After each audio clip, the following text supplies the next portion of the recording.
When they released the pictures of the hijackers, I flipped. I mean, I absolutely flipped out. That was this guy who had sat next to me for 2.5 hours, who brutally murdered my friends on 9/11.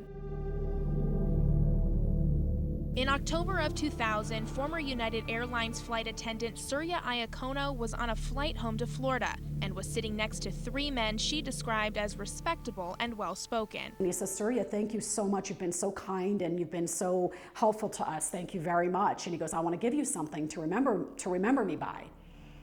And he turns around and gives me a 10 dirham from the United Arab Emirates. It's a note, and I still have it to this day. Little did she know, Surya was on the same flight as 3 terrorists who would later be responsible for the deaths of nearly 3,000 people. On the morning of September 11, 2001, Surya woke to find she had missed more than 30 phone calls from fellow flight attendants asking if she was okay. I called our coordinator in New York City immediately. I said, "What is going on? Is anybody from United involved?" And she said, "Surya, we can't find 2 of our airplanes. They're missing." Surya immediately turned on her TV but was not prepared for what happened next.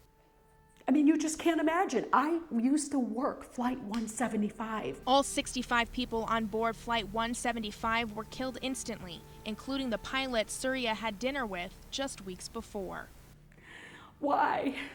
Why would they do that to my friends? Our number 1 has been stabbed and our 5 has been stabbed. Though 10 years have passed, the loss of her friends and former co-workers is something Surya still struggles with today. I don't wish the feelings that remain today, 10 years later, they're just as strong as when 9/11 happened. I hope that nobody has to live with those kind of feelings that those families and people close to them are still feeling today, because it's hard. It's very hard. In Colorado Springs, Kelly Worthman, Fox 21 News.